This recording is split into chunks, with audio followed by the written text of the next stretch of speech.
I want to talk to you about one of the trickiest things that happens in high-level decision making, and that's identifying blind spots. And here's why. When you develop a very successful decision-making framework within your organization, we develop a lot of defenses around that. Those defenses are trying to protect the efficiency of the operation, protect the success, keep a good thing going as long as possible. The challenge, of course, is that nothing is static. There's no stasis in these decision-making environments.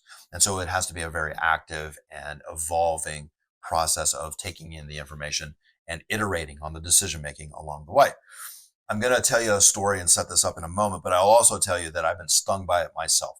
And there's no lesson that sticks harder than when you've been burned by your own mistake, when you've taken the loss, when you've taken the W, and then you have an opportunity to reflect upon it and learn from that. And so the trick here is, how do we get the learnings instilled, and how do we integrate an understanding of the potential problems of blind spots into a high-level decision-making process well in advance of taking the loss? Here's a story. It's about Joe Cassano, who was the CEO of AIG Financial Products. Very successful executive, had taken over the hedge fund, which was a subsidiary of AIG, the global financial behemoth. He had taken a singular product, which was a derivative in the housing finance sector, and then scaled it to build a really strong financial engine around it that, quite frankly, print cash.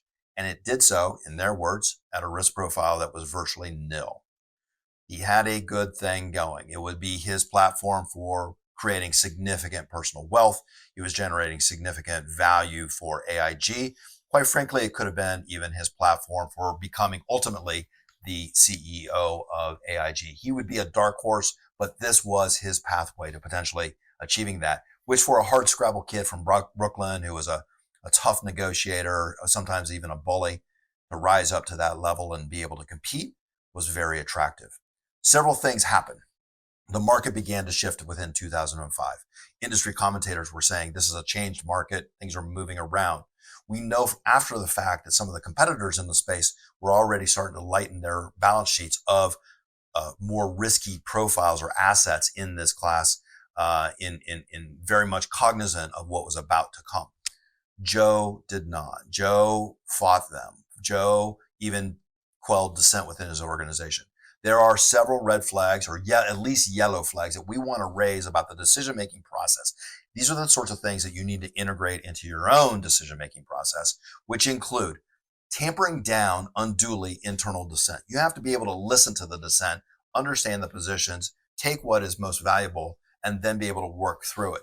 What Joe did was ignore the internal commentators, including specifically a very well-respected financial executive, Gene Park, who was saying, we need to start offloading positions here. Second of all, the algebra within Joe Cassano's financial engine, was really tightly constructed. This was a very precise instrument. It was they thought that they had lopped off all the risk associated with it. Any change to that was met with defense. He couldn't envision the variables in his algorithm changing. If they changed, they would probably reduce the financial generative capacity or profit motive associated with these instruments. He couldn't get it through his head. He was also slow-footed in responding to the changes within the market. We want to look for cases in which the situational context is changing, because that's going to change your algorithm. We're going to look for opportunities where you're quelling dissent overtly and too much. We're going to look for opportunities where you are not able to update the algebra of your decision-making and how you process the variables internally. Those are the tips that we may have a problem associated with it. Take a look at your own most valuable decision-making process, what is really successful, and then start to identify places where you might have gaps. Look for ways in which the market or the external environment is changing. Look for ways that you're not processing your internal dissent. Look for defensive reactions by those who are protective to the outsiders who might have a different viewpoint. And make sure you stay really close to the whole process. That's it for now. I'll talk to you soon.